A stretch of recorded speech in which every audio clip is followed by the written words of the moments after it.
பேச போகிற செய்தி பவுலின் புலம்பல்.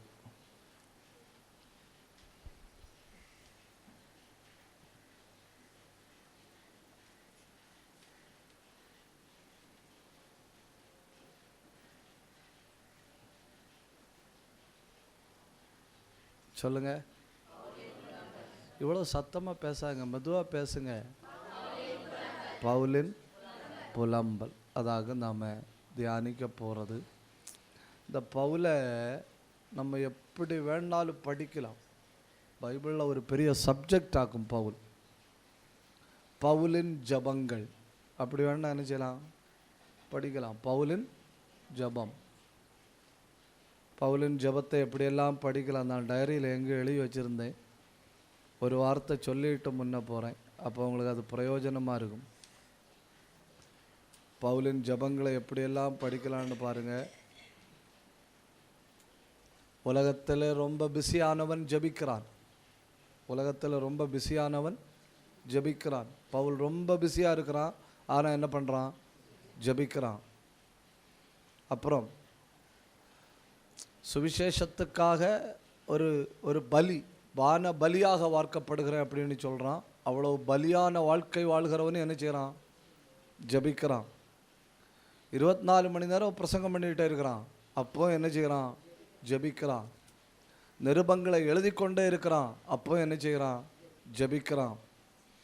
எதிர் சூழ்நிலைகளில் ஜெயிலில் கொண்டு போட்டிருக்கு, அப்போ என்ன செய்கிறான், ஜபிக்கிறான்.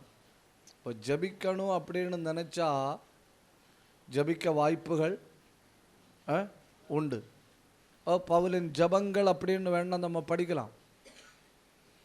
கொஞ்சம் கூட உள்ளே போய் பவுலின் ஜபங்களை தாண்டி பவுலின் ஊழியம் அப்படின்னு சொல்லி என்ன செய்யலாம், படிக்கலாம். 13,400 மைல் தூரம் கப்பலில் யாத்திரை செய்து 3 கண்டங்களில் போய் சுவிசேஷம் சொல்லி நிகழ்கால கணக்குப்படி கிட்டத்தட்ட 2 கோடி மனிதர்களை, நிகழ்கால கணக்குப்படி கிட்டத்தட்ட 2 கோடி மனிதர்களை சந்திச்சிருக்கான். யோசிச்சு பாருங்கள்.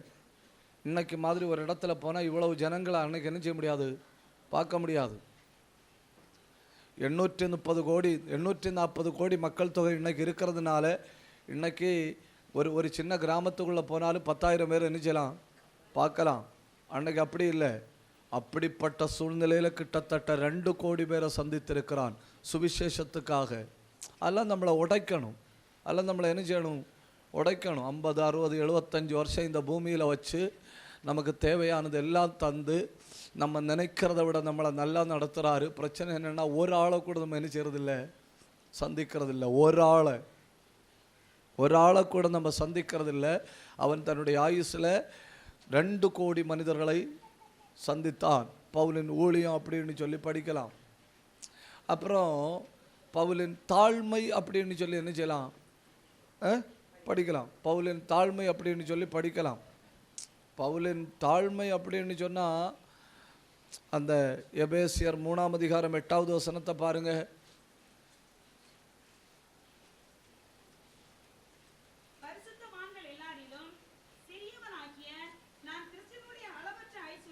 நமக்கே தெரியும் அவன் பரிசுத்தவான்கள் எல்லாரும் சரியா ஆளா, மெதுவாக பேசுங்க. பரிசுத்தவான்கள் எல்லாரும் ரொம்ப சிறிய ஆள் பவுல், அப்படி தானே? நீங்கள் இப்படி பேசாமல் இருந்தால் எல்லா பரிசுத்தவான்களிலும் பெரியவன் பவுல்னு சொல்லி கண்ணை மூடிட்டு நமக்கு சொல்ல முடியும். ஆனால் அவன் என்ன சொல்கிறான், பரிசுத்தவான்களில் எல்லாரிலும் சிறியவனாகிய நான் அப்படின்னு சொல்லி அவன் சொல்கிறான். எல்லாரோட சிறியவன் அப்படின்னு சொல்லி அவன் சொல்கிறான். அப்படின்னா அவனுக்கு தாழ்மை. பரிசுத்தவான்கள் எல்லாரிலும் சிறியவன். அப்புறம் தாழ்த்துறதுக்கு பவுல் பயன்படுத்துகிற ஒரு வார்த்தையை பாருங்கள். 1 கொரிந்தியர் 15ஆம் அதிகாரம் 8வது வசனத்தை பாருங்கள். 1 கொரிந்தியர் 15:8. எல்லாருக்கும் பின்பு அகால பிறவி போன்ற, எவ்வளோ பயங்கரமான தாழ்மைன்னு பாருங்கள், எவ்வளோ பயங்கரமான தாழ்மைன்னு பாருங்கள். அவன் என்ன சொல்கிறான், எல்லாருக்கும் பின்பு அகால பிறவி போன்ற எனக்கும் தரிசனமானார். அதாவது அகால பிறவின்னா இந்த 7 மாதத்தில் பிறக்கும் இல்லையா பிள்ளை, ப்ரீமெச்சூர் பேபின்னு சொல்லுவாங்க இல்லையா, அப்படி தாழ்த்துறான். ஒரு சாதாரண மனுஷன் அப்படிங்கிற அளவை விட கீழே போய் அவன் சொல்கிறான், அகால பிறவி போன்ற எனக்கும் தரிசனமானார். அப்போ பரிசுத்தவான்களில் நான் யாரு? சிறியவன். அப்புறம் தாழ்த்துறதுக்கு என்ன சொல்கிறான்? அகால பிறவி போன்ற எனக்கும். அப்புறம் தாழ்த்துறதுக்கு பயன்படுத்துகிற வார்த்தையை பாருங்க, அப்போஸ்தலர் 20ஆம் அதிகாரம் 19வது வசனம்.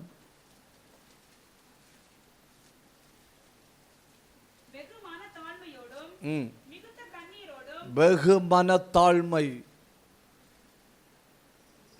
எப்படி? வெகு மனத்தாழ்மை. அகாலப்பிறவி, பரிசுத்தவான்களில் சிறியவன். இப்ப சொல்றான் வெகு மனத்தாழ்மை. இப்போ பவுலனுடைய ஜபத்தை வேணா படிக்கலாம், பவுலனுடைய ஊழியத்தை வேணா படிக்கலாம், அதெல்லாம் படிக்க வேண்டியது.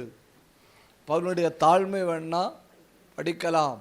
ஆனால் இன்னைக்கு நாம் பார்க்க போகிறது பவுலின் புலம்பல். கொஞ்சம் காரியம் நான் எழுதிட்டு வந்தேன், எல்லாம் ஒவ்வொன்றா நாம் பார்த்து தேவ சமூகத்தில் என்ன செய்யலாம்? ஜபிக்கலாம். ரோமர் நிருபத்திலே ஆக்கும் பவுலின் புலம்பல்கள் சொல்லியிருக்கு. ரோமர் நிருபம் 7ஆம் அதிகாரத்தை கையில் எடுத்து வச்சுக்கிடுங்கண்ணே. ரோமர் நிருபம் 7ஆம் அதிகாரத்தை கையில் எடுத்து வச்சுக்கிடுங்க. அங்கே கொஞ்சம் ஆழமாக பவுலின் புலம்பல்கள் சொல்லியிருக்கு. நம்ம ஒவ்வொன்றா ஜபத்தோடு தியானித்து நம்ம கொஞ்சம் ஆழமாக போகலாம்.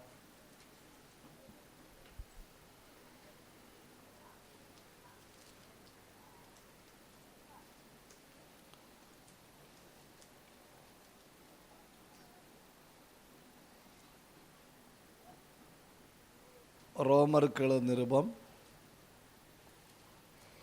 7ஆம் அதிகாரம்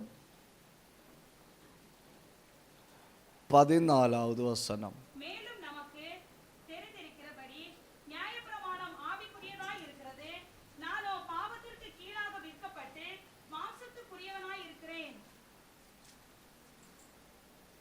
14 தானே வாசிச்சீங்க, ஒரு தடவை கூட வாசிங்க. மேலும் நமக்கு தெரிந்திருக்கிறபடி நியாயப்பிரமாணம் ஆவிக்குரியதாய் இருக்கிறது, நானோ பாவத்திற்கு கீழாக விற்கப்பட்டு மாம்சத்துக்குரியவனாய் இருக்கிறேன். பவுலின் 1வது புலம்பல்.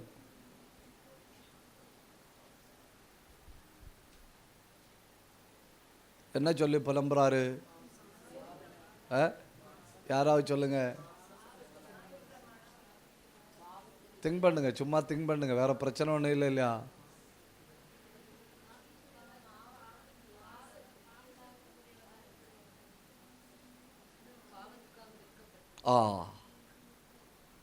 பரவாயில்லையே. இங்கிலீஷில் ஒரு வார்த்தை சொல்லுங்க, சோல்ட். இவ்வளோ சத்தமாக சொல்லாங்க, மெதுவாக சொல்லுங்க, சோல்ட் டு சின். பவுலின் புலம்பல். இப்போ பவுலின் ஜபான்னு படிச்சிருக்கலாம், பவுலின் பிரசங்கம் ஒன்று படிச்சிருக்கலாம், பவுலின் ஊழியம்னு படிச்சிருக்கலாம், பவுலின் தாழ்மைன்னு படிச்சிருக்கலாம். பவுலின் புலம்பல் 1வது புலம்பல் என்ன சொல்றான் தெரியுமா? நான் விற்கப்பட்டவன். நான் என்ன செய்யப்பட்டவன்? விற்கப்பட்டவன். ஐ ஆம் சோல்டு. என்ன விட்டுட்டேன். 3 காரியங்களுக்கு நம்மளை நாம விட்டு போட முடியும். 1, பாவத்துக்கு நம்மளை விட்டு போட முடியும். எதுக்கு விட்டு போட முடியும்? பாவத்துக்கு விட்டு போட முடியும். சோல்டு டு சின். 2, உலகத்துக்கு விட்டு போட முடியும். Sold to the world. உலகத்துக்கு விட்டு போட முடியும்.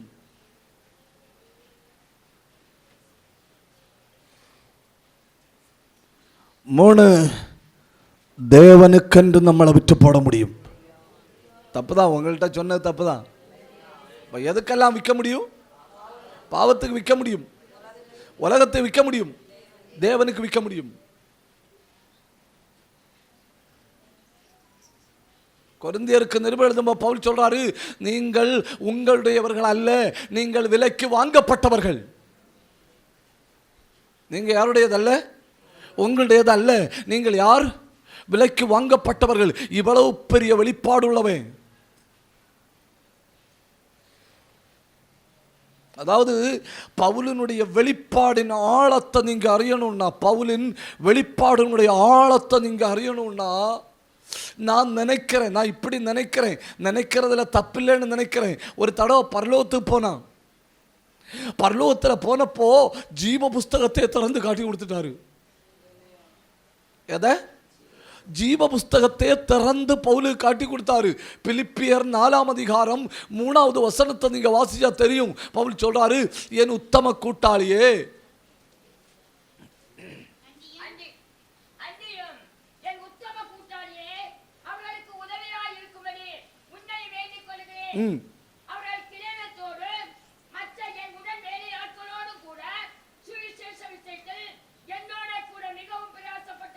அடுத்த வார்த்தை என்ன பயங்கரம். பரலோகத்துக்கு போயிருக்கான். பரலோகத்தில் போனப்போ ஜீவ புஸ்தகத்தை காட்டி கொடுத்துருக்காரு. ஜீவ புஸ்தகத்தை திறந்து காட்டி கொடுத்தப்போ அநேகருடைய பேரை என்ன பார்த்துருக்கான்? பார்த்துட்டு வந்து சொல்கிறான், 2 பேருடைய பேரை நான் ஜீவ புஸ்தகத்தில் பார்த்தேன்.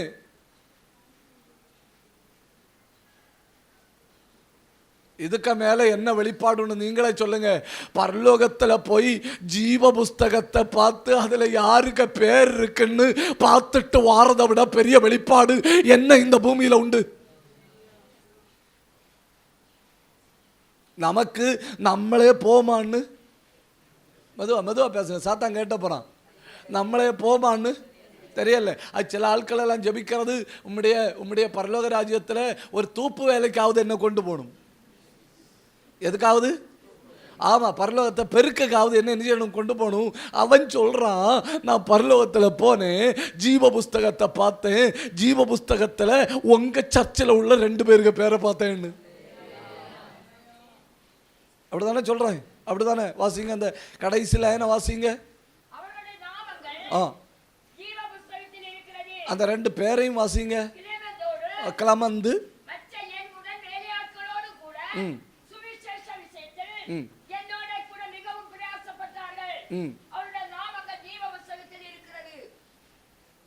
பார்த்தீங்களா? அதை போய் பார்த்துட்டு வந்து சொல்கிறாரு, அவங்க சொல்கிறபடி நீங்கள் கேட்கணும், அவங்களோட கூட நீங்கள் ஊழியத்தில் செயல்படணும், அவங்களுக்கு நீங்கள் ஒத்துழைப்பு கொடுக்கணும். ஏன்னா நான் பரலோகத்தில் போனேன், நான் பரலோகத்தில் ஜீவ புஸ்தகத்தை பார்த்தேன், அதில் கிளமண்டுக்கு பேர் இருக்குது பார்த்தேன். அதனால் அந்த ஆள் என்ன சொன்னாலும் கேளுங்க, அந்த ஆள் சொல்கிறபடி செய்யுங்க, அந்த ஆள் சொல்கிறபடி நடையுங்க. ஏன்னா அந்த ஆளுக்கு பேர் எங்கே இருக்கு? நான் கேட்குறேன், இதுக்கு மேலே என்ன வெளிப்பாடுண்டு பூமியில்?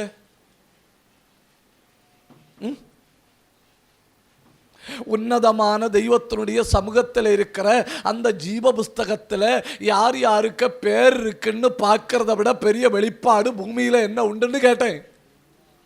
உண்டா? இல்லை. அவ்வளவு பெரிய வெளிப்பாடு உள்ளவன், அவ்வளவு பெரிய வெளிப்பாடு உள்ளவன், பைபிளில் வேற யாருக்கும் இல்லாத வெளிப்பாடு உள்ளவன் புலம்புறான். என்ன செய்யறான்? புலம்புறான். என்ன சொல்லி புலம்புறான்? நான் விற்கப்பட்டு விட்டேன். யோசேப்பு அப்படி புலம்புறான். யோசேப்பு என்ன செய்யலாம்? புலம்பலாம். ஏன்னா யோசேப்பை 20 வெள்ளிக்காசுக்கு என்ன பண்ணிச்சணும்? விற்று போட்டார்கள். யோசேப்பு புலம்பலாம். ஆனால் பவுல் என்னத்துக்கு புலம்பணும்? யோசேப்பு யாருக்கு முன்ன வேண்டாலும் தைரியமாக உட்கார்ந்து அழலாம். என்ன பாருங்க, என்ன 20 வெள்ளிக்காசுக்கு வீட்டுக்காரங்களே விற்று போட்டாங்கன்னு யாரு புலம்பலாம்? யோசேப்பு புலம்பலாம். தான் கேட்குறேன், பவுல் என்னத்துக்கு புலம்பணும்னு.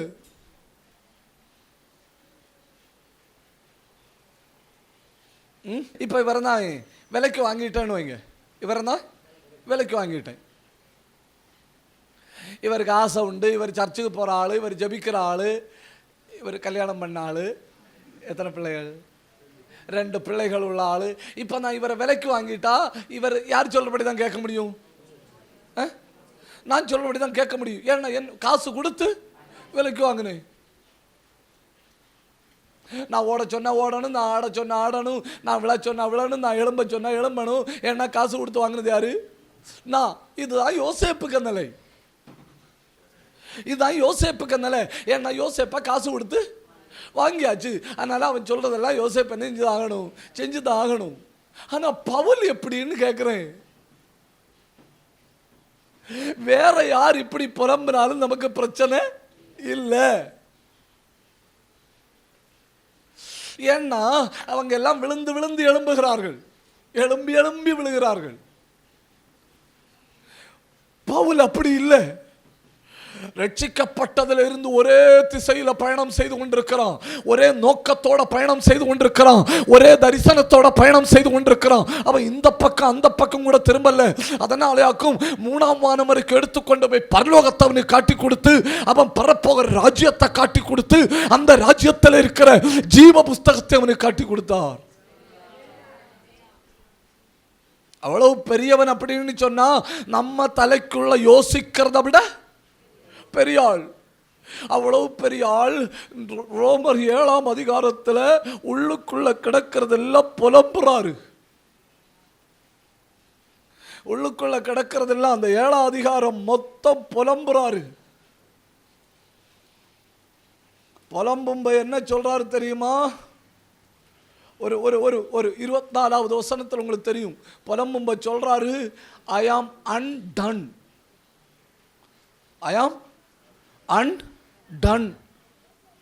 மலையாளத்தில் ஞான் அரிஷ்ட மனுஷன், தமிழ்ல நிர்பந்தமான மனுஷன். நிர்பந்தமான மனுஷன் சொல்லிட்டு புலம்புற வார்த்தையை பாருங்க. யார் என்னை இந்த மரண சரீரத்திலிருந்து விடுதலையாக்குவார்? அதாவது 1ஆம் நூற்றாண்டில் 32 முதல் 38 வகையில் தேவ பிள்ளைகளை கொலை பண்ணார்கள். எத்தனை வகையில்? 32 முதல் 38 வகையில் கொலை பண்ணார்கள். கொலை பண்ணுறதுக்குன்னு சொல்லி முறை 38 முறை. வாளால் அறுக்கிறது, தோலை உரிக்கிறது, 2 மரத்தை சாச்சு கொண்டு வந்து ஒரு கையை காலை இந்த மரத்திலையும் அடுத்த கையையும் காலையும் இந்த மரத்திலையும் கட்டிட்டு மரத்தை அவுத்து விடுறது. ஒரே ஆளை 2 மிருகங்களில் கட்டி போடுறது.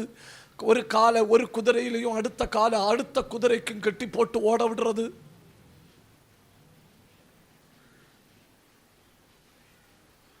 இப்படி பல வகையில் கொலை பண்ணினார்கள்.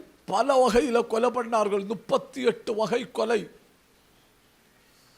மிருகங்களை கொண்டு மைதானத்தில் விட்டுட்டு அந்த மிருகங்களுக்கு தூக்கி போட்டு கொடுப்பார்கள்.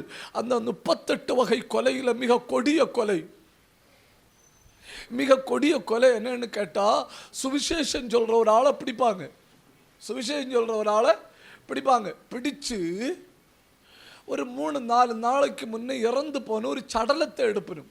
3-4 நாளைக்கு முன்னே இறந்து போன ஒரு சடலத்தை எடுப்பணும். அந்த சடலத்தை இந்த உயிருள்ள உடம்புல கட்டி போடுவனும், முதுகில் வச்சு கட்டி போடுவனும்.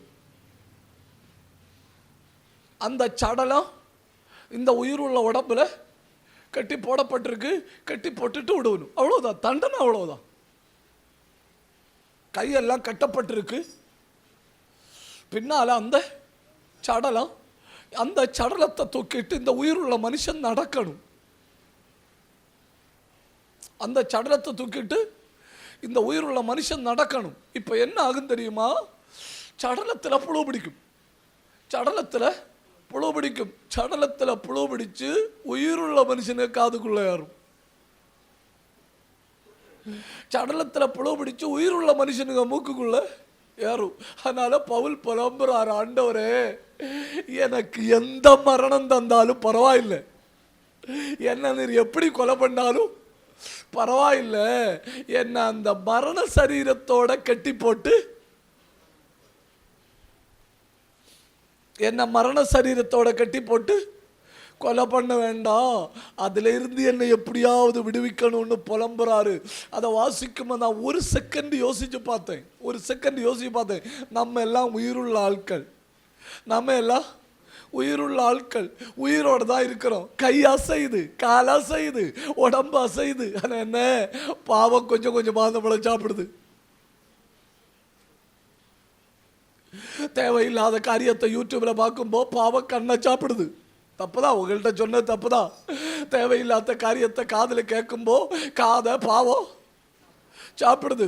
தேவையில்லாத காரியத்தை யோசிக்கும்போது சிந்தைய பாவம் சாப்பிடுது. நான் உயிரோடு தான் இருக்கிறேன், நான் செயல்படுறவனா தான் இருக்கிறேன், நான் நல்லா தான் இருக்கிறேன்.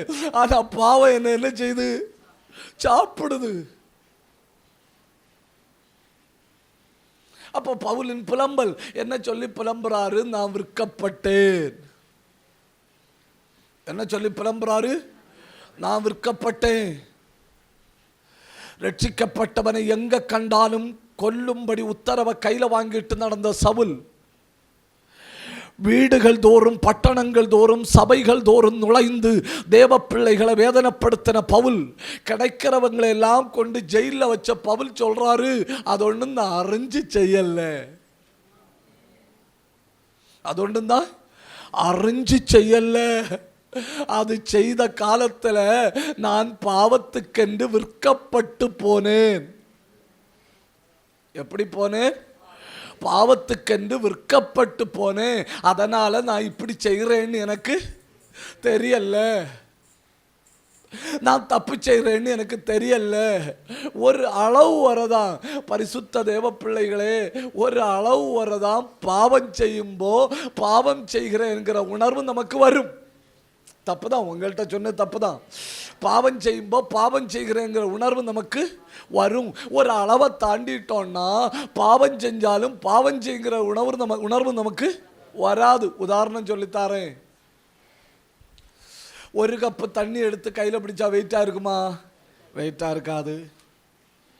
சரி, 2 மணி நேரம் அந்த தண்ணியை கையில் வச்சிருந்தா வெயிட்டா இருக்குமா? வெயிட்டா இருக்கும். ஒரு கப்பு தண்ணி கையில் எடுத்த உடனே வெயிட் இல்லை. அதே தண்ணியை 2 மணி நேரம் கையில் வச்சுருந்தப்போ வெயிட்டாக இருக்குது. சரி, அடுத்த கேள்வி கேட்குறேன். ஒரு பக்கெட்டு தண்ணி எடுத்தால் வெயிட்டாக இருக்குமா? வெயிட்டாக இருக்கும். 2 பக்கெட்டு தண்ணி எடுத்தால் வெயிட்டாக இருக்குமா? அப்போ ஒரு கப்பு தண்ணி வெயிட் இல்லை, கொஞ்சம் நேரம் தாண்டினப்போ வெயிட்டாக இருக்குது. ஒரு பக்கெட்டு தண்ணி எடுத்த உடனே வெயிட்டாக இருக்குது. இனி நான் கேட்குறதுக்கு யோசிச்சு சொல்லணும், ஆற்றுக்குள்ளே குதிச்சா வெயிட்டாக இருக்குமா?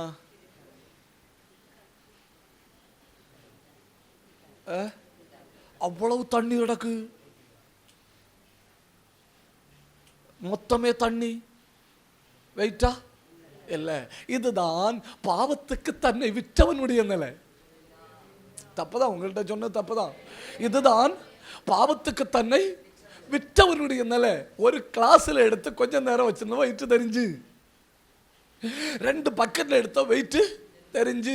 இப்ப தண்ணிக்குள்ள குதிச்சுட்டானா, பாவத்துக்கு தன்னை விட்டுட்டானா, இப்ப அவருக்கு செஞ்ச தண்ணியோட வெயிட் தெரியல. பவுல் 1வது புலம்புறாரு, நான் பாவத்துக்கு என்னை விற்று போட்டேன்.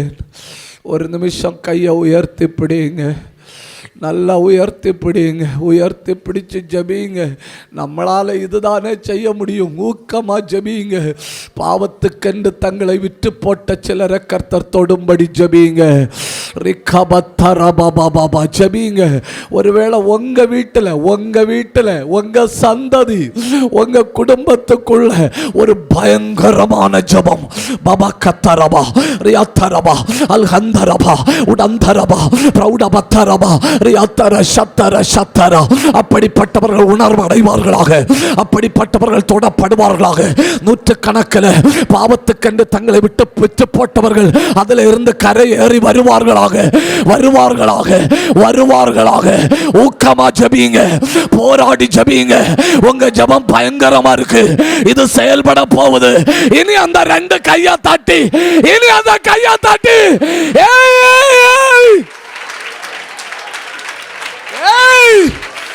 பிடிக்குது அபிஷேகம்.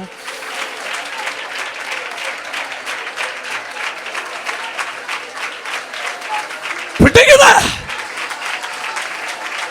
ஊடாபா கபதாரபா.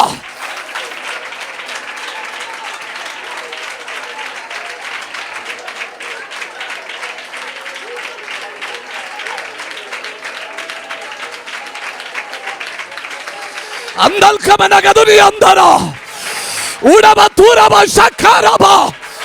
கூப்பிடு.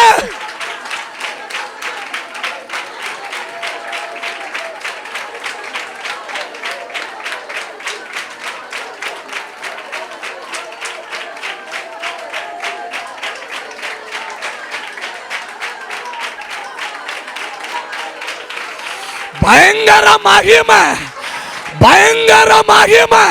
கையை தட்டி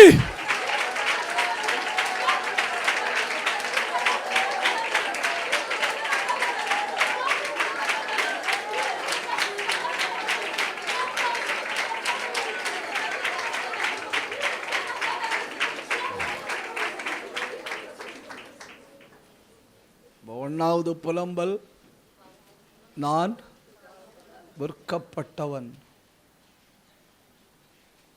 இரண்டாவது புலம்பல்,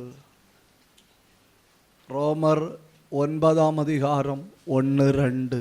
எனக்கு மிகுந்த துக்கமும் இடைவிடாத வேதனையும் உண்டாயிருக்கிறது. நான் சொல்லுகிறது பொய் அல்ல, கிறிஸ்துவுக்குள் உண்மையை சொல்லுகிறேன் என்று பரிசுத்த ஆவிக்குள் என் மனசாட்சியும் எனக்கு சாட்சியாய் இருக்கிறது. அடுத்த வசனம், மாம்சத்தின்படி என் இனத்தாராகிய என் சகோதரருக்கு பதிலாக நானே கிறிஸ்துவை விட்டு சபிக்கப்பட்டவனாக வேண்டுமென்று விரும்புவேனே. இது பவுலின் இரண்டாவது புலம்பல். ஒன்னாவது புலம்பல், நான் விற்கப்பட்டு விட்டேன். ஐ ஆம் சோல்ட் அவுட்.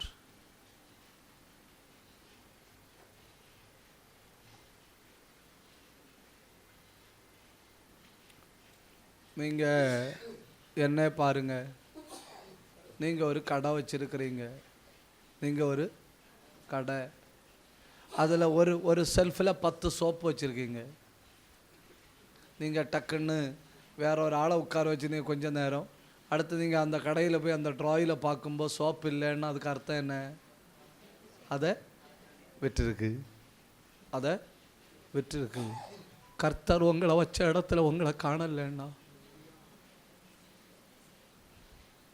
ஏன் அப்படி பார்க்குறீங்க? கர்த்தர் உங்களை வச்ச இடத்துல உங்களை காணலைன்னா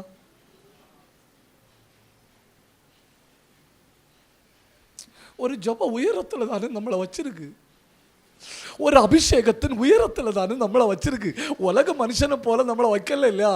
நம்மளை ஆண்டவர் ஒரு சிகரத்துல தானே வச்சிருக்கு. ஆண்டவர் வச்ச இடத்துல ஆண்டவர் பார்க்கும்போது நம்மளை காணலைன்னா நம்மளை வச்சிருக்கு. நம்மளை யாரு விற்க முடியும்? நம்ம தானே விற்கணும். பூலோகத்துள்ள மொத்த சத்துருவும் நமக்கு விரோதமா வந்தாலும் நம்ம முடியாதுன்னு சொன்னா முடியாது தானே. இப்ப தானியேல் சொல்றான், உன் சாப்பாடு எனக்கு வேண்டாம்.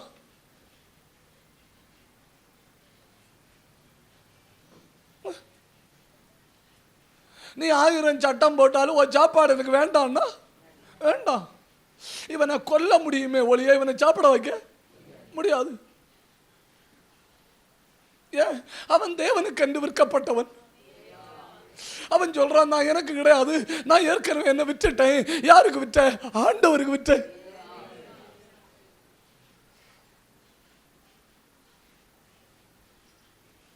கர்த்தர் வச்ச இடத்துல இருக்கிறீங்களா? யாருக்கும் கொடுக்காத ஒரு ஜபாவி உனக்கு தந்தாரே, யாருக்கும் கொடுக்காத ஒரு தரிசனம் உனக்கு தந்தாரே, யாருக்கும் கொடுக்காத ஒரு கிருபை உனக்கு தந்தாரே, யாருக்கும் கொடுக்காத ஒரு பாரம் உனக்கு தந்தாரே. அது இப்ப இருக்கா? அது இப்ப இருக்கா? அது இப்ப இருக்கான்னு கேட்கிறேன். இருக்குன்னு சொல்றவங்க கண்ணா மூடி கையா தட்டி ஏன் பத்தியா?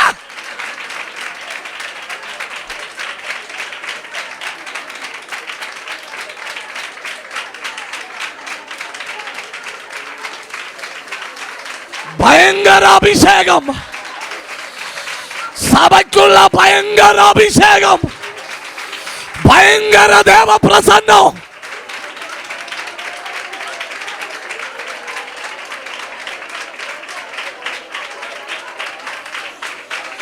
உடகட ஹத்தரத்தலா ரிபத்த பத்தரா அல் ஹத்தரா.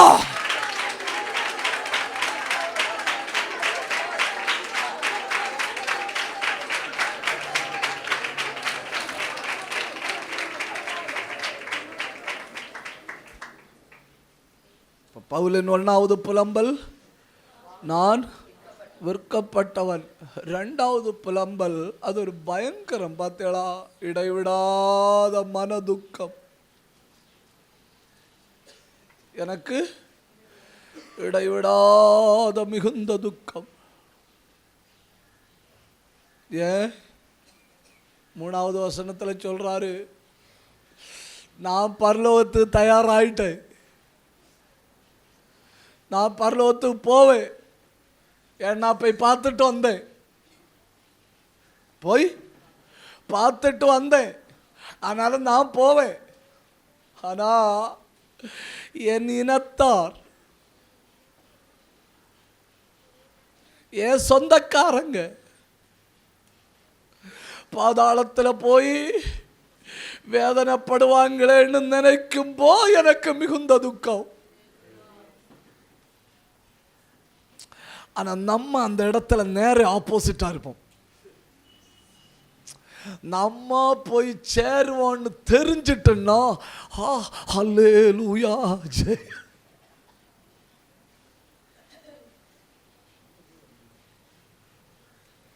நம்ம போய் சேருவோன்னு தெரிஞ்சிட்டோன்னா பின்ன நம்ம அட்ரா. ஆமேனா?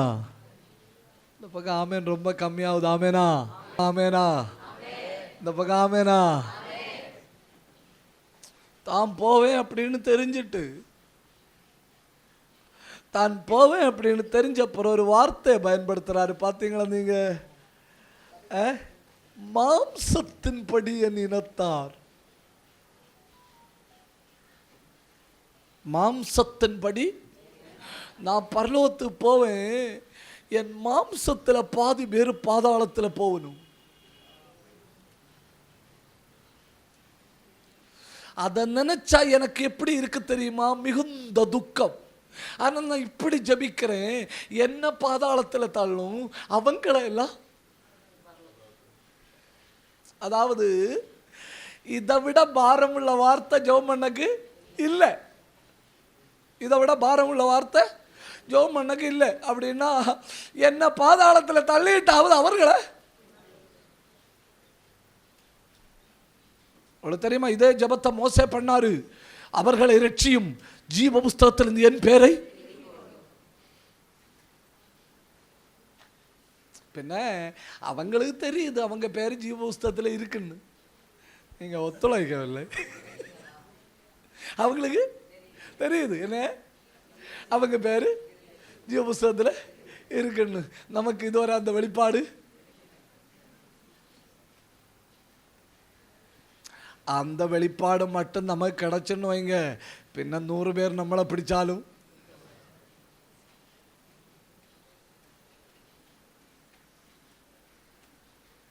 அவனுக்கு ஒரு பயங்கர பாரம்.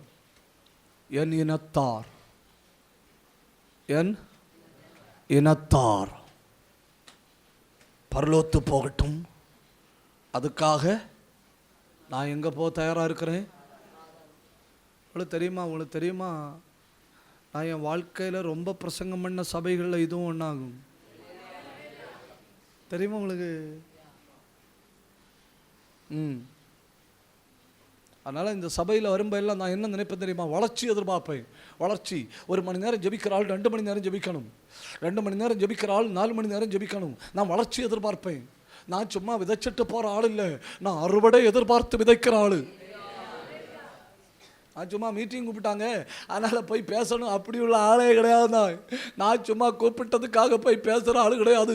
நான் பேசும்போது பெரிய ரிசல்ட் எதிர்பார்த்து தான் பேசுவேன். ஒரு ஆண்டு மாற்றம் தெரியுது இல்லையா? ஆமேனா? அல்லேலியாவா? அதுலேயே ஒரு கும் இல்லை. ஒரு சாமா ஒரு அல்லேலியாவா? நல்ல சந்தோஷமா ஒரு அல்லேலியாவா? ஒன்றாவது பவுல் புலம்புறது, நான் விற்கப்பட்டு விட்டேன். ரெண்டாவது பவுல் புலம்புறது, என் இனத்தார் தெய்வ ராஜ்யத்துக்கு வரணும். யாரு? என் இனத்தார் தெய்வ ராஜ்யத்துக்கு வரணும். அதை எப்படி ஆண்டவர்கிட்ட சொல்லணும்னு எனக்கு தெரியல. அதனால் அதுக்கு பயன்படுத்துகிற வார்த்தையை பாருங்க. நான் வேணா பாதாளத்துக்கு போகிறேன், நான் வேணா பாதாளத்துக்கு போகிறேன், அவங்கள பரலோகத்தை சேர்த்துக்கொள்ளும். அப்படி ஜெபிக்கிறான்னா பாதாளம் எவ்வளவு கடினம்னு அவனுக்கு தெரியுது, பரலோகம் எவ்வளவு ஆனந்தம்னு அவனுக்கு தெரியுது.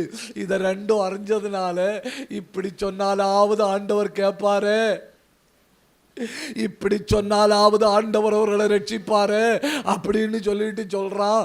என்ன வேணா பாதாளத்துக்கு விட்டு தள்ளு, அவர்கள் அப்படியே ராஜ்யத்துக்கு சேர்த்து கொள்ளும்னு பவுலின் இரண்டாவது புலம்பல் ஆத்துமாக்களுக்காய். ஒன்றாவது புலம்பல், நான் விற்கப்பட்டு விட்டேன். ரெண்டாவது புலம்பல், என் சகோதரர்களை எப்படியாவது காப்பாற்றணும். பவுலின் மூணாவது புலம்பல், ரோமர் 7ஆம் அதிகாரம் 11வது வசனம். எல்லா வசனத்தையும் நோட் பண்ணி வைக்கணும். பாவமானது கற்பனையினாலே சமயம் பெற்று என்னை வஞ்சித்து அதனாலே என்னை கொன்றது. மூணாவது புலம்பல் என்ன தெரியுமா? நான் வஞ்சிக்கப்பட்டு செத்து போனவன்.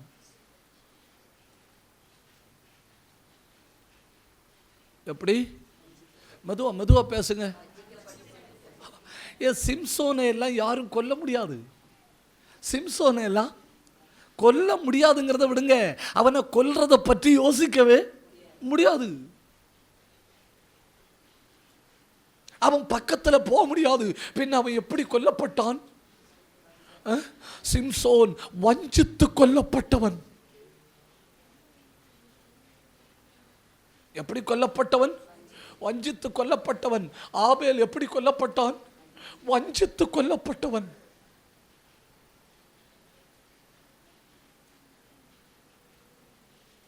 யோவாபு அப்னோரை கூட்டிட்டு போறான். அப்னோரை கூட்டிட்டு போய் அப்னோர பக்கத்தில் நின்று சொல்றான், காதை கொண்டு என் வாய்க்கு பக்கத்தில் வா, காதை கொண்டு என் வாய்க்கு பக்கத்தில் வா. ஏதோ பெரிய ரகசியம் சொல்ல போறான்னு சொல்லி அவன் காதை கொண்டு வாய்க்கு பக்கத்தில் கொடுத்தானா. வெளிப்பாடு இல்லாதவன் மற்றவன் கத்திய உருவி வயிற்றில் குத்திட்டான். உன்னை கொல்ல முடியாது, உன்னை அழிக்க முடியாது. உன்னை ஏதாவது செய்யணும்னா உன்னை வஞ்சிக்கணும். ஜெபிக்கிறவனே, கிருபையுள்ளவனே வஞ்சனையில தான் மாட்ட முடியும். சோத்திரம் சொல்ல விருப்பம் உண்டுனா சோத்திரம் சொன்னா போதும். தேவ பிரசன்னத்தை அனுபவிக்கிறவனே வஞ்சனையில தான் மாட்ட முடியும். தெய்வத்தை சுமக்கிறவனே வஞ்சனையில தான் மாட்ட முடியும். நான் வஞ்சிக்கப்பட்டு கொல்லப்பட்டேன். அவன் சொல்றான், நான் வஞ்சிக்கப்பட்டு கொல்லப்பட்டேன். உன்னை நேரடியா தாக்க சத்துருவால முடியாது.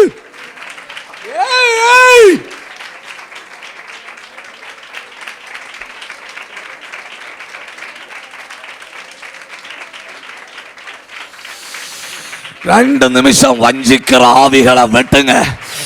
ரெண்டு நிமிஷம் வஞ்சிக்கிற ஆவிகளை வெட்டுங்க. பாபா பாக்கா பாபா ரீ பாக்கா பாபா கண்ணா மூடி அபிஷேகம் கையா தட்டி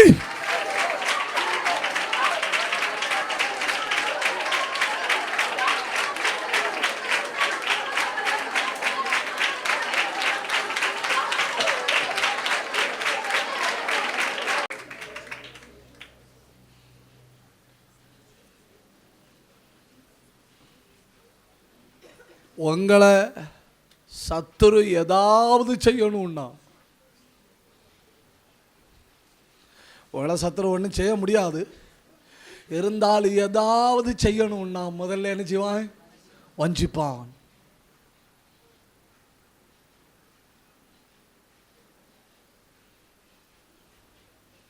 வஞ்சிக்காம ஒரு தேவ பிள்ளைய சத்துரு எதுவும் செய்ய முடியாது. அவன் சொல்றான், நான் விற்கப்பட்டவன். புலம்புறான். ரெண்டாவது சொல்றான், நான் பாரம் உள்ளவன். புலம்பல். மூணாவது புலம்புறான், நான் வஞ்சித்து கொல்லப்பட்டவன். யாராவது உங்களை வஞ்சிக்கிறாங்கன்னா உங்களை கொல்ல பார்க்குறாங்க. மாம்சத்தில் இல்லை, மாம்சத்தில் இல்லை, எங்க ஆவியில். உங்க ஜெபம் செத்துட்டு, உங்க பரிசுத்தம் செத்துட்டு, உங்க விசுவாசம் செத்துட்டு, உங்க ஆவிக்குரிய வாழ்க்கை செத்துட்டு, நீங்க சவைச்சு துப்புன கரும்பு சக்க மாதிரி ஆயிட்டீங்கன்னா அவன் விட்டுடுவான். அப்புறம் உன்னை குப்பை விட செத்துக்காது எவனும் நம்மளை.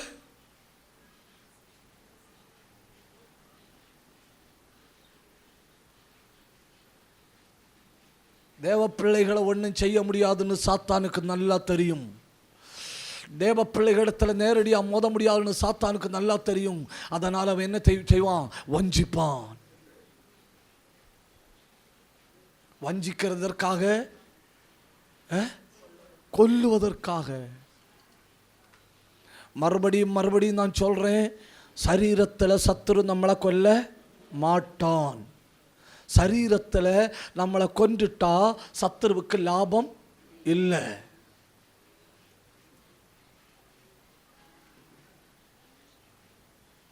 சரீரத்தில் நம்மளை கொன்றுட்டா சத்துருவுக்கு லாபம் இல்லை, லாபம் இல்லை.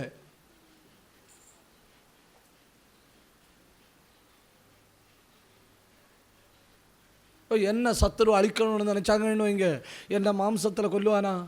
கொல்ல மாட்டான். ஏன் கொல்ல மாட்டான்? ஏன் கொல்ல மாட்டான்னா, ராபர்ட் ரொனால்டு செத்து போயிட்டா, ராபர்ட் ரொனால்டு செஞ்சிட்டு இருந்த ஊழியம் நான் செத்து போன பிறகு பழையதை விட வேகமாக நடக்கும். உடனே எல்லாரும் யூடியூப்ல ஏறி தோட தொடங்கணும், ஹூ இஸ் ராபர்ட் ரொனால்டு. அப்புறம் எல்லா பிரச்சனையும் ஆட்ரா ஆட்ரா ஆட்ரா. ஆமேனா? உயிரோடு இருந்ததை விட கூடுதல் ஊழியம் எப்போ செஞ்சிருக்கு? இறந்து போன பிறகு செஞ்சிருக்கு, பயங்கரமாக செஞ்சிருக்கு. அதனால் அவன் என்னை கொல்ல மாட்டான். என்ன பண்ணுவான் தெரியுமா? வஞ்சிப்பான். என்னை பற்றி மோசமான செய்தியை உலகத்தில் பரப்ப விடுவான். அப்புறம் நான் உயிரோடு இருக்கும் பொழுதே செத்த நிலை. செத்தனா சாவல்ல, உயிரோட தானே இருக்கேன், உயிரோட தான் இருக்கிறேன். செத்துட்டேனா செத்துட்டேன். அப்ப சத்துரு எதை பார்ப்பான்? கொல்ல பார்ப்பானா? அவதூறுகளால் வஞ்சிக்க பார்ப்பானா?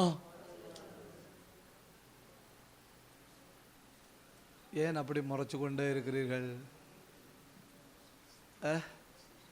ஒரு அல்லேலியா நல்லா சொல்லுங்க. ஒரு சாமா ஒரு அல்லேலியா சொல்லுங்க. ஒரு நிமிஷம் கையை உயர்த்தி, தேசமெங்கும் தேவ பிள்ளைகளை வஞ்சிக்கும்படி போராடுற ஆவிய கையை உயர்த்தி வெட்டி ஜபிங்க, வெட்டி ஜபிங்க, வெட்டி வெட்டி ஜபிங்க. சத்தம் போதல்ல. ಉಡದನ ಹುಡದನ ಕಬದನ ಕಡಗತ್ತನ ಪ್ರೌಢಬತ್ತು ನಾಥನ ಅಲ್ಕಮನ ರಾಗದನ ಕಡಗದನ ರೀಗದನ அந்தரகத பிரௌடபத்த நாதர துநாதர சந்துரிபி. இத்தனை பேரும் ஜபம் பண்ணினா கோடிக்கணக்கில் தெய்வத்தினுடைய தூதர்கள் தேசத்தில் இறங்குகிறார்கள், குடும்பங்களில் இறங்குகிறார்கள். ஆவியில போராடுங்க, ஆவியில போராடுங்க, ஆவியில போராடுங்க, ஆவியில போராடுங்க. கையை உயர்த்தின அத்தனை பேர் கையை தட்டி, கையை தட்டி வட்ட.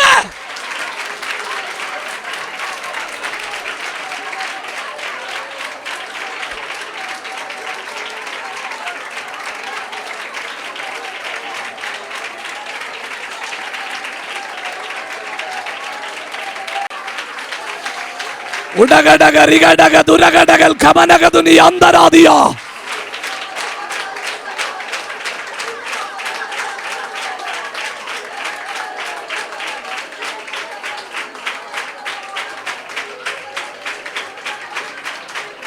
ஆவியில போராடு.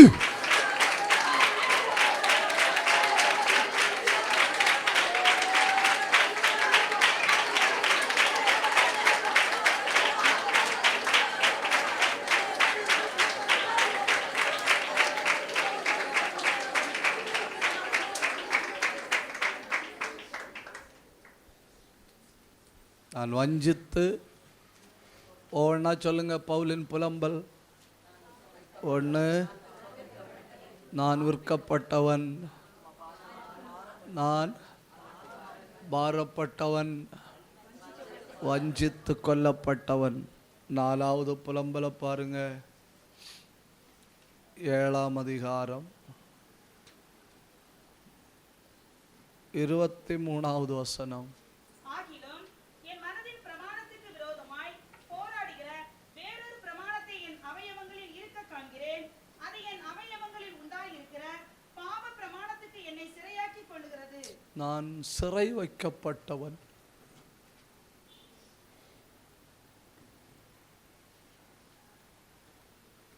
நான் யாரு? சிறை வைக்கப்பட்டவன்.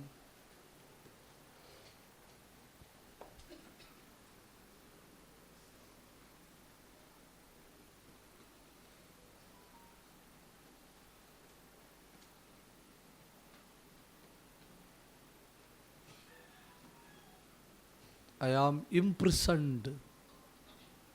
சிறை வைக்கப்பட்ட ஆள் நினைச்ச நேரம் வெளியே வர முடியுமா? மெதுவாக பேசுங்க. நினைச்ச நேரம் நினைச்ச சாப்பிட முடியுமா? நினைச்ச நேரம் நினைச்சதை குடிக்க முடியுமா? நினைச்ச நேரம் நினைச்ச எதையாவது செய்ய முடியுமா? ஜபிக்கணும்னு நினைக்கிற நேரத்தில் ஜபிக்க முடியலைன்னா உங்கள் ஜப வாழ்க்கை, மெதுவாக சொல்லுங்கள், சாத்தான் கேட்ட போகிறான். ஜபிக்கணும்னு நினைச்ச நேரத்தில் ஜபிக்க முடியலைன்னா உங்கள் ஜப வாழ்க்கை, ஆலயத்துக்கு வரணும்னு நினைச்ச நேரத்தில் ஆலயத்துக்கு வர முடியலைன்னா உங்கள் ஆவிக்குரிய வாழ்க்கை, வேதத்தை வாசிக்கணும்னு நினைச்ச நேரத்தில் உட்காந்து வேதத்தை வாசிக்க முடியலைன்னா உங்கள் வேத வசன வாழ்க்கை சிறை வைக்கப்பட்டிருக்கிறது.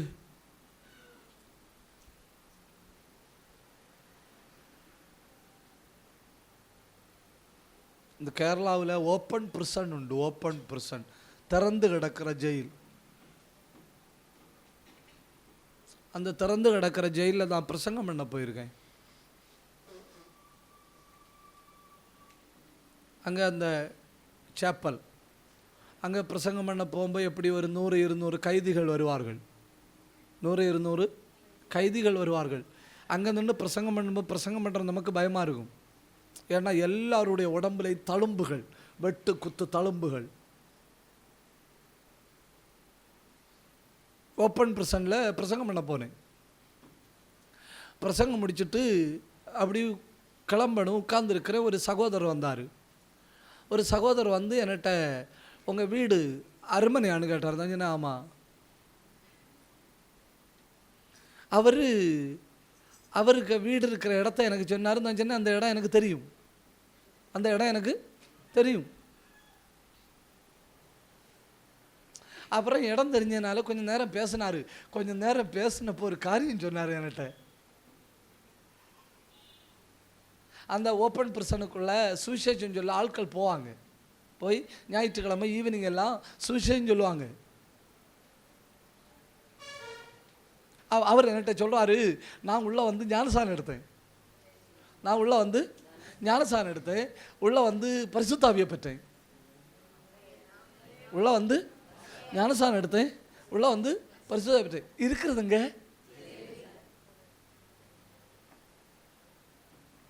அடுத்தொரு வார்த்தை சொன்னார். அந்த வார்த்தை என்ன உலுக்கேட்டு.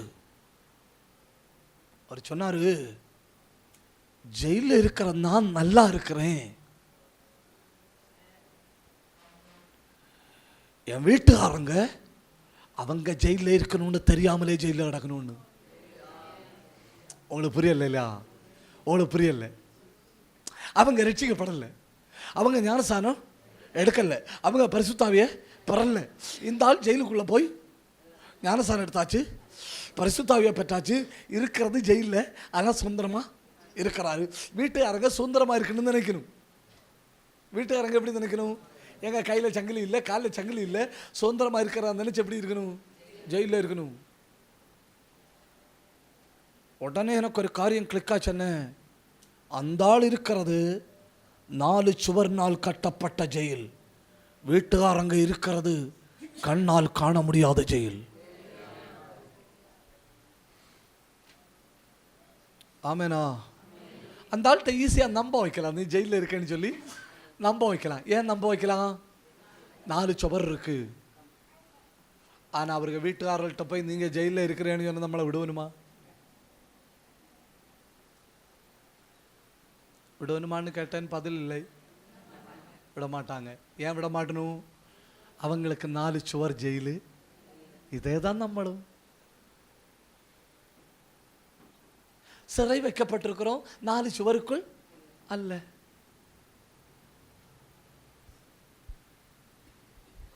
இதான் அவனும் புலம்புறான், நான் சிறை வைக்கப்பட்டிருக்கிறேன். உங்களுக்கு தெரியுமா, நம்ம ஜெபித்தா இதை விட ஜெபிக்க முடியும். முடியும் இல்ல? ஆமேனே வரல. இந்த தடவை ஒத்துழைப்பு ரொம்ப கம்மியாகும்னு நினைக்கிறேன். ஆமேனா? சோத்திரமா? அல்லேலியாவா?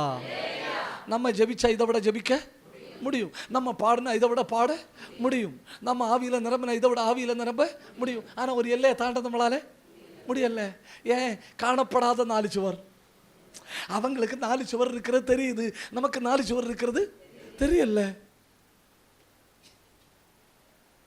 அப்படி ஒரு ஜெயில தான் பவுலும் சிறை வைக்கப்பட்டிருக்கிறான். இருக்கிற தரிசனத்துக்கு இன்னும் வேகமா ஓடணும். இருக்கிற கிருபைக்கு ஒரு ஆயுசு தானே உண்டு. ஒரு ஆயுசு தானே உண்டு. ஒரு ஆயுசு முடிக்கும்போது திரும்பி பார்த்துட்டு நல்லா செஞ்சேன்னு தானே சொல்லணும். ஆமேனா? நல்ல ஒரு அல்லேலூயா சொல்லுங்க. இதை விட ஜெபிக்க முடியும், இதை விட ஆராதிக்க முடியும், இதை விட துதிக்க முடியும், இதை விட தெய்வ சமூகத்தில் போராட முடியும்.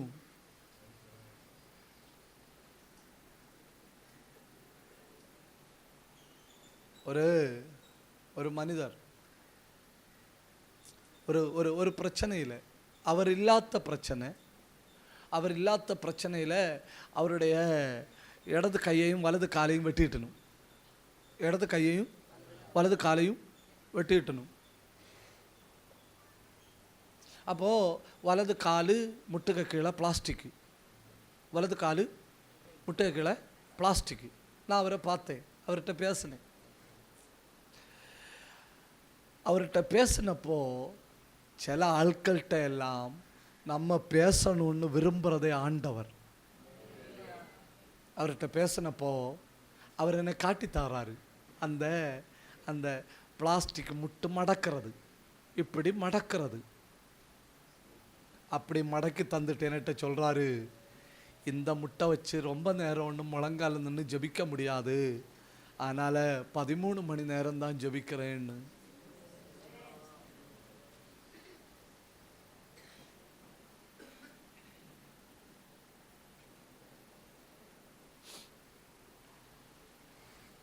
அடுத்த ஒரு வார்த்தை எனக்கு பேச வரல, எனக்கு அடுத்து ஒன்றுமே சொல்ல வரல. பிளாஸ்டிக் முட்டை மடக்கி வச்சுட்டு 13 மணி நேரம் தான் ஜெபிக்க முடியுதுன்னு. அது அவர் தொடர்பில்லாத பிரச்சனையில் காலையும் கையையும் வெட்டினது. நம்ம அண்ணா என் காலை வெட்ட அனுமதிக்க நீர் தேவனா? எப்படி சத்துருவின் கையில் எப்படி ஒப்பு கொடுத்துருக்கலாம்? வெட்டினப்போ நீர் எங்கே போனீர்? முறுமுறுத்து காரி துப்பி. ஒத்துழைப்பு ரொம்ப பம்முது, மறுபடியும் ஒத்துழைப்பு பம்முது. ஆமேனா? அவர் சிம்பிளாக என்கிட்ட சொல்கிறாரு, பாஸ்டர் எனக்கு இது பிளாஸ்டிக் முட்டானதுனால ரொம்ப நேரம் இந்த முட்டை ஊனி ஜபிக்க முடியல, அதனால் 13 மணி நேரம் தான் முழங்காலதுன்னு ஜபிக்கிறேன்னு.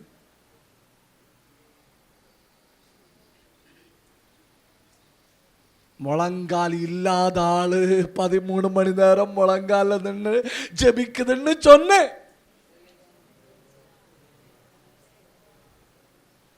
கேட்காத மாதிரி உட்கார்ந்துருவீங்களே, செய்தி கரெக்டா காதுல வந்திருக்காதே.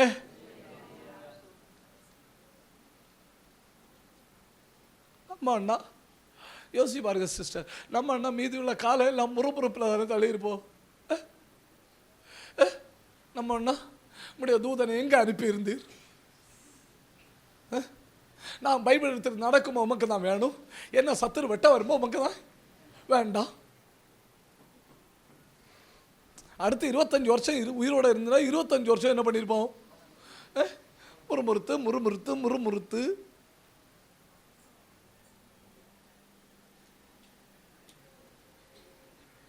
நமக்கு சரீரத்தில் ஏதாவது சின்ன பலவீனம் வந்தாலே அது ஜபத்தில் இருந்து தப்புறதுக்கான வழியாக பார்க்குறோம்.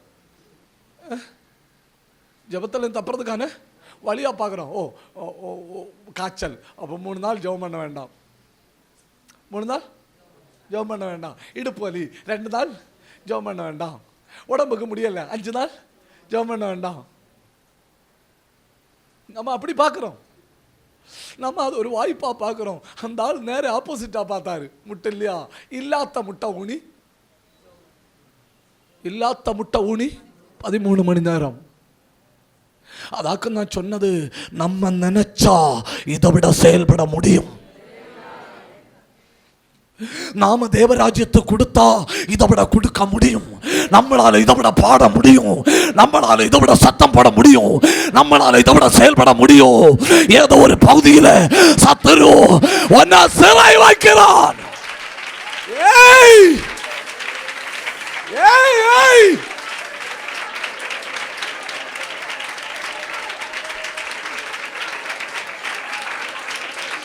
கண்ணா மூடி கையா தட்டுங்க. பிடிக்குது, ஏன் பிடிக்குது அபிஷேகம்.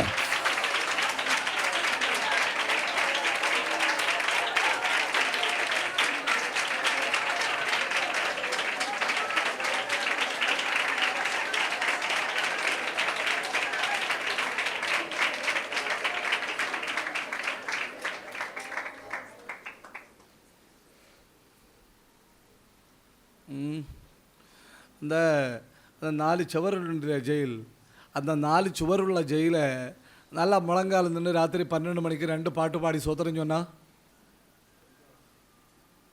சொன்னா அப்பொழுது சிறைச்சாலையின் அஸ்திபாரங்கள், எல்லா கயிறுகளும், எல்லா கட்டுகளும், அவ்வளோதான். 4 சுவர் இல்லாத ஜெயிலை என்ன செய்யக்குன்னு கேட்டேன்.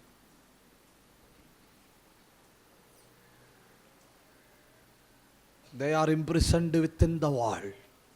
We are imprisoned without the wall. அவர்கள் சுவர்களுக்குள் சிறை வைக்கப்பட்டிருக்கிறார்கள். நாம சுவர் இல்லாமலே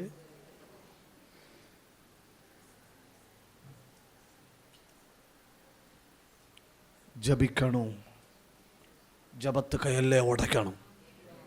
ஆராதிக்கணும். ஆராதனை எல்லை உடைக்கணும். அபிஷேகத்தில் நிரம்பணும். அந்த பழைய எல்லை கோடுகளை உடைக்கணும். 2 நிமிஷம் கண்ணை மூடி 2 நிமிஷம் வாயை திறந்த ஆவியில் போராடுங்க.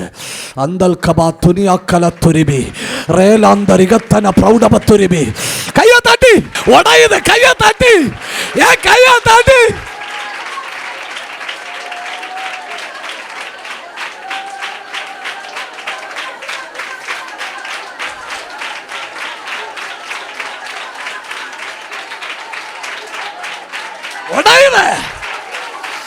உடையுது, கட்டா விழுது.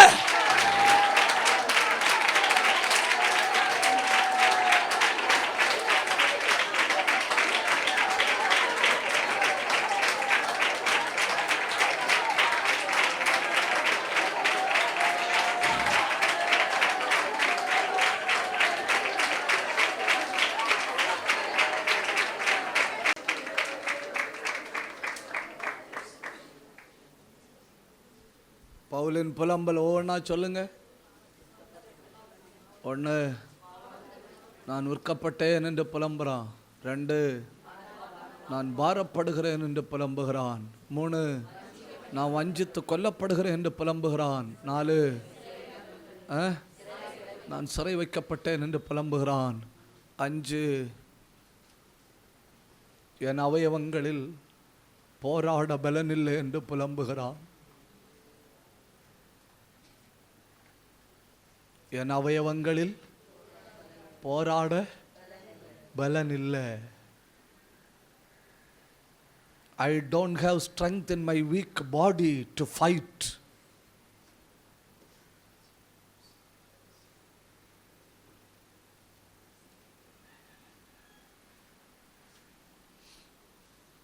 ரோமர் 7:23 அந்த முதல் பகுதியை வாசிங்க. என் மனதின் பிரமாணத்துக்கு விரோதமாய் போராடுகிற வேறொரு பிரமாணத்தை என் அவயவங்களில் இருக்க காண்கிறேன். பாத்தீங்களா?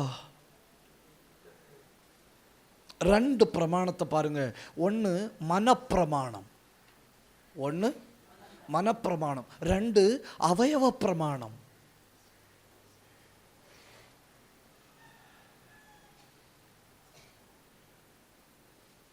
இந்த 2 பிரமாணமும் என்ன செய்யுது? போராடுது. பிரமாணம் சொல்லுது ஒன்னால எழும்ப முடியும். அவயவன் சொல்லுது பலன் இருந்தாலே எழும்பகு.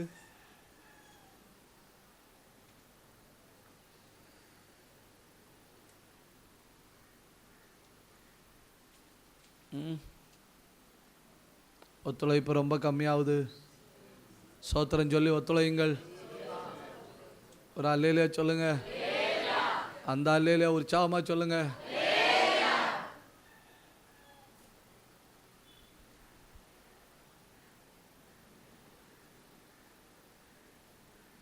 இப்போ எனக்கு பிரசங்கம் பண்ணக்கு டைரியில் ஏக்கர் கணக்கில் எழுதிட்டு வந்திருக்கேன். இங்கே உள்ள சிஸ்டம் எல்லாம் நல்லா இருக்கு. ஆனால் பேச வேண்டிய சரீர பலம் வேணும் இல்லையா? மனதுக்குள்ளே எல்லாம் அடுக்கி வச்சிருக்கு. எது வேணும்? சரீர பலம் வேணும். சரீரம் ஒத்துழைச்சாதானே நம்ம ஏதாவது செய்ய முடியும். ஆனால் போராட சரீரம் பலவீனப்பட்டு போகுது. இனி போராடவே பலன் இல்லைன்னு சொன்னா ஒரு 10 போராட்டம் போராடி ஒன்னிலையாவது ஜெயம் கிடைச்சாதானே 11வது ஒரு போராட்டம் போராட வேண்டிய பலன் வரும். ஜெயிச்சேன் 10லையும் தோற்றா.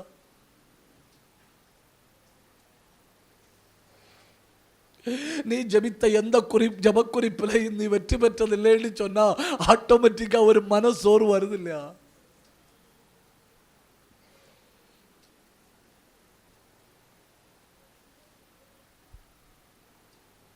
ஏன் அப்படி முறைச்சு பார்க்கிறீர்கள்?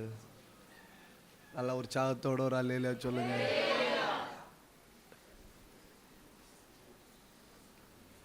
இந்த 1ஆம் நூற்றாண்டுல எல்லாம் சிறை வைக்கப்பட்ட கைதிகள் சிறைக்குள்ள இருக்கும்போ காவலர்கள் ராத்திரி சிறைக்குள்ள போகணும். ராத்திரி சிறைக்குள்ள போய் என்ன பண்ணணும் தெரியுமா? படுத்து கிடக்கிற கைதியினுடைய உடம்பு மொத்தம் இரும்பு கம்பிய பழுக்க வச்சு குத்துவணும்.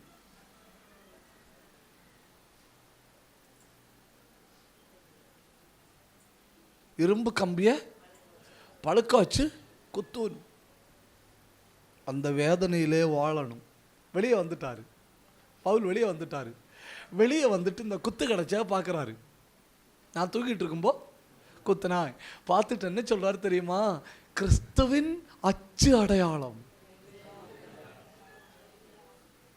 தப்புதான், அவங்கள்ட்ட சொன்னது தப்புதான். நேற்றைக்கு எனக்கு அதுக்கு அர்த்தம் தெரியல. நேற்றைக்கு என்ன சொன்னேன்? அவன் குத்துனப்போ நீர் எங்க போனீர்னு கேட்டேன்.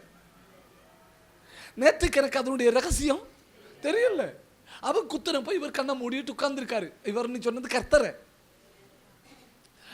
கண்ணை மூடிட்டு உட்கார்ந்துருக்கிறாரு. புண்ணு போச்சு. புண்ணு என்னாச்சு? அடையாளம் மாறல. இப்போ அடையாளத்தை பார்த்துட்டு சொல்றாரு, இனி எனக்கு எங்க வேணாலும் இந்த அடையாளத்தை காட்டி சொல்லலாம். நான் தரித்திருக்கிறது கிறிஸ்துவின் அச்சு அடையாளங்களை என் சரீரத்தில் தரித்திருக்கிறேன். ஒரு நிமிஷம் கையை தட்டி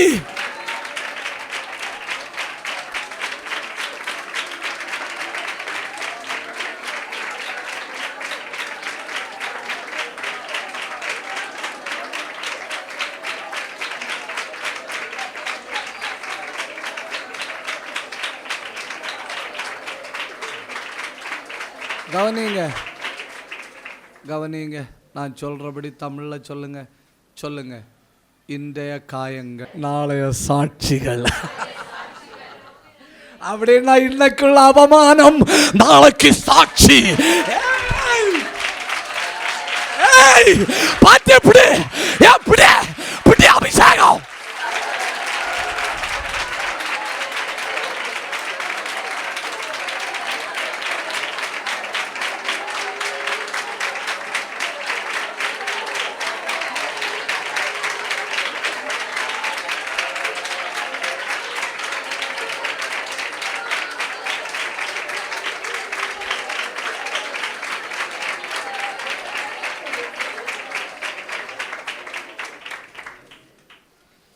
இன்னைக்கு புண்ணா இருக்கு, இன்னைக்கு பச்சை புண்ணா இருக்கு, இன்னைக்கு அந்த புண்ணில தொட்டாலே வலிக்குது.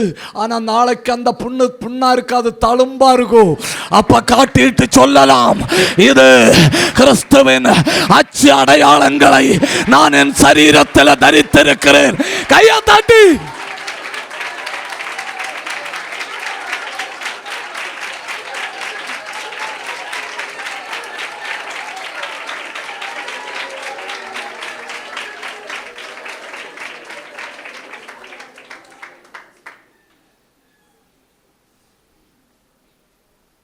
சபைகளில் எல்லாம் ஜெபிக்கிறவங்க ரொம்ப காலம் உயிரோடு இருக்கணும். நீங்கள் அதுக்கு ஜெபம் பண்ணணும். ஜெபிக்கிறவங்களுக்கு ஆயுள கொடும் ஆண்டவரேன்னு ஜெபிக்கணும். ஏன்னா ஜெபிக்கிறவர்களை சீக்கிரத்தில் பலவீனப்படுத்த பார்ப்பான் சாத்தான். ஜெபிக்கிறவளை சீக்கிரத்தில் அடைச்சி போட பார்ப்பான் சாத்தான். ஜெபிக்கிறவளை சீக்கிரத்தில் அடக்கி வைக்க பார்ப்பான் சாத்தான். சபைக்கு தேவை ஜெபிக்கிறவர்கள், சபைக்கு தேவை ஜெபிக்கிறவர்கள். The praying people.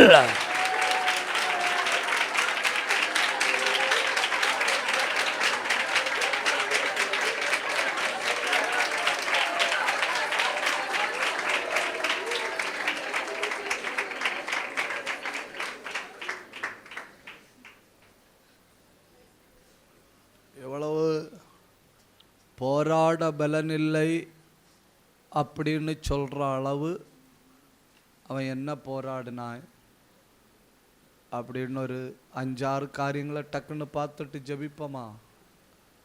1, துஷ்ட மிருகங்களோடு போராடினான்.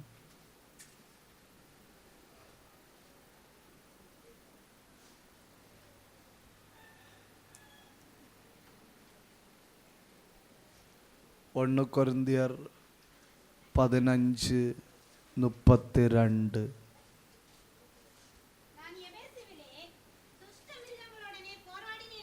யாரோடு? நீங்கள் புரிஞ்சுக்கிடணும். நீங்கள் எல்லா ஊர்லேயும் துஷ்ட மிருகங்கள் உண்டு.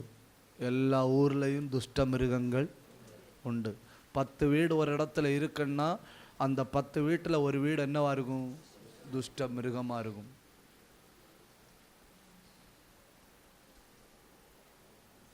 சில நேரம் உள்ள பிரச்சனை என்னன்னு கேட்டால், தேவப்பிள்ளை இருக்கிற வீட்டை சுற்றி உள்ள 9 வீடுமே துஷ்ட மிருகம். கூட்டத்தோட கும்பலா எழும்புறது, கூட்டத்தோட கும்பலா பரிகாசம் பண்ணுறது, கும்பலா கேவலப்படுத்துறது. அந்த தேசத்தில் உனக்கு துஷ்ட மிருகங்களோட போராட்டம் இருக்கு. இப்போ பவுலுக்கு யாரோட போராட்டம் இருக்கு? துஷ்ட மிருகங்களோட போராட்டம் இருக்கு. அடுத்து ரோமர் 15 32 வசனம்.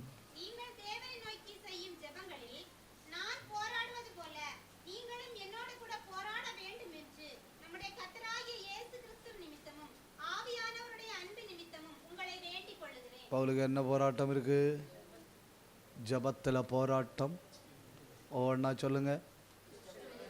துஷ்ட மிருகங்களோட போராட்டம் இருக்கு, ஜபத்தில் போராட்டம் இருக்கு. எபேசியர்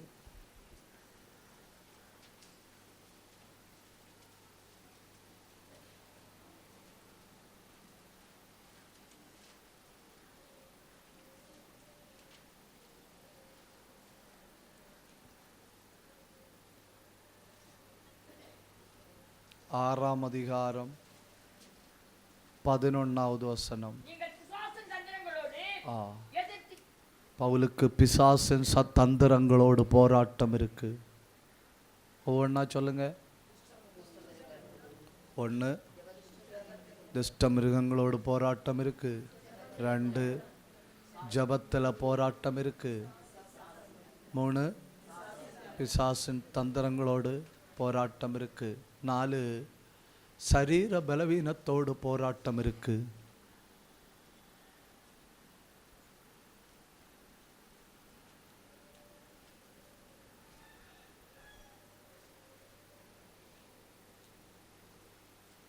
கொரிந்தியர் 12:7.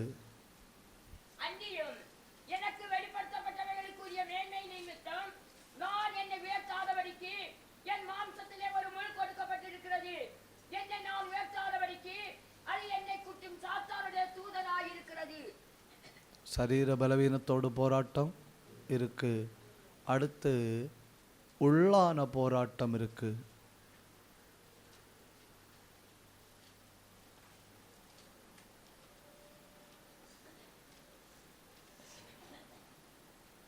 கொலோசையர் 1:29. அதற்காக நான் எனக்குள்ளே வல்லமையாய் கிரியை நடப்பிக்கிற அவருடைய பலத்தின்படி போராடி பிரயாசப்படுகிறேன். பார்த்தீங்களா? உள்ளான போராட்டம். ஒவ்வொன்றா சொல்லுங்க. 1, துஷ்ட மிருகங்களோடு போராட்டம்.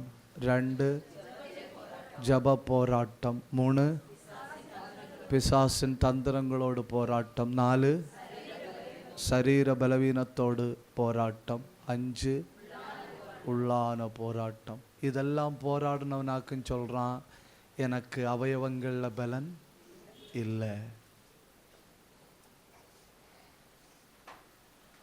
இந்த தெய்வீக இடைவெளி அப்படின்னு சொல்லி ஒன்று உண்டு. தெய்வீக இடைவெளி.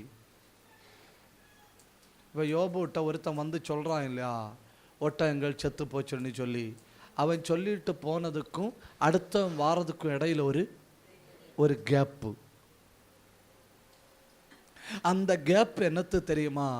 அந்த கேப்பு தேவன் தார கேப்பு. 4 பேரும் ஒரே நேரத்தில் வந்து ஒரே வார்த்தையில் 4 செய்தியும் சொல்லியிருந்தா கேட்ட யோபு செத்து போயிருப்பான். அந்த வேகத்தில் ஓடி வந்த ஆட்களை தடுத்தது ஆண்டவர். ஒருத்தன் செய்தியை சொல்லி அதை மேற்கொள்ளத்தக்க ஒரு இடைவெளியை கொடுத்து பலப்பட்ட பிறகுதான் அடுத்தவன் ஒரு செய்தி ஆண்டவர் நினைச்சாரு விடுறாரு. அந்த தெய்வீக இடைவெளி நமக்கு ஒரு 5 நிமிஷம் கிடைக்கும்.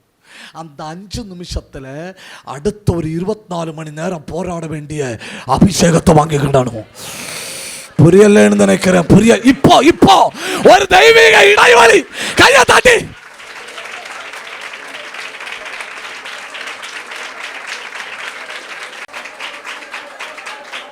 நல்ல ஆவியில போராடுங்க.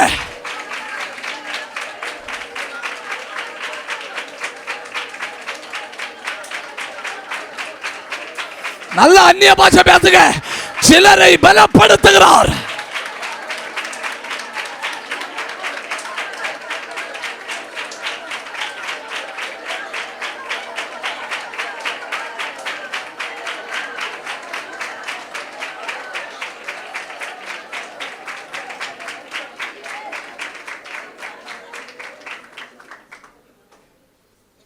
கட்சமனே தோட்டத்தில் வச்சு ரத்தம் சிந்தி ஜபித்து கொண்டிருக்கும்போ சாத்தான் சொல்றான், இந்த ஜபத்தோட இவர் செத்து போனும். இந்த ஜபத்தை முடியும் உடம்புல உள்ள மொத்த ரத்தமும் மண்ணில் ஒழுகி இயேசு சடலமா இருக்கணும். அடுத்து வரப்போறதெல்லாம் பெரிய போராட்டங்கள். கர்த்தர் தம்முடைய தூதன் சொன்னாரு, என் பிள்ளைய உடனே பலப்படுத்தன்னு. அப்பொழுது கையை தாட்டி பிடிக்கிறா.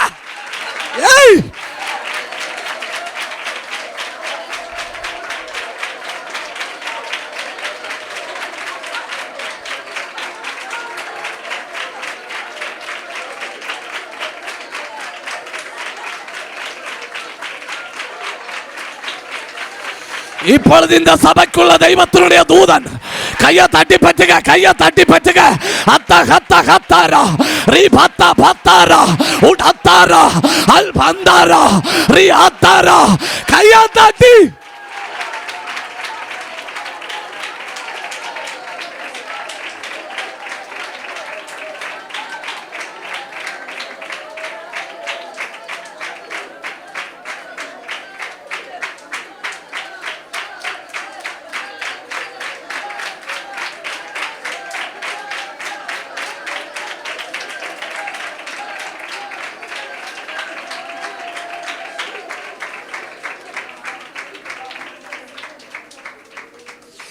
உன்னால முடியாது, நீ தளர்ந்து போயிட்ட, நீ சோர்ந்து போயிட்ட, நீ விட்டு தள்ளு அப்படின்னு சொன்னா இந்த பலிபீடத்தில் நின்று சொல்றேன், தூதன் இறங்குகிறான். உன்னை பலப்படுத்த இப்போ கர்த்தருடைய ஒரு தூதன் கையை தாட்டி ஒரு தூதன்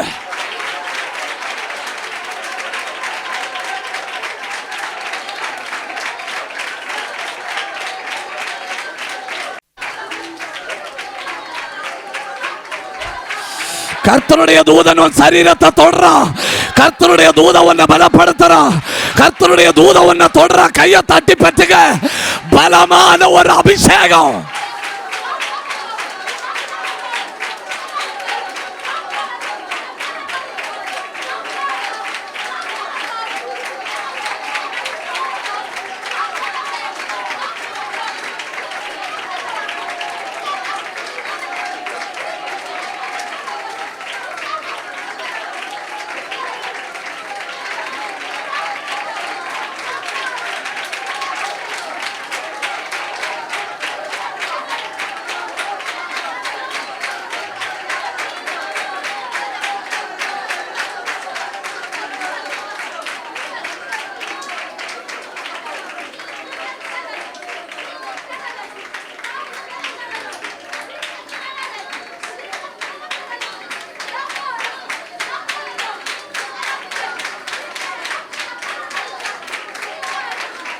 வலது கையை உயர்த்தி நல்லா உயர்த்தி, என் தாயை விட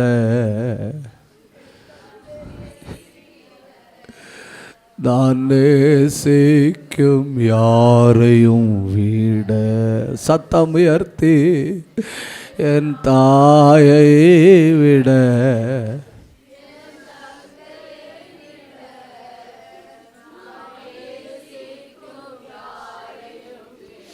ஒரு தடவை கூட என் தாயை விட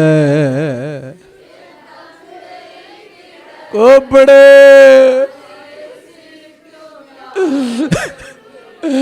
கூப்பிடு, என் தாயை விட கூப்பிடு,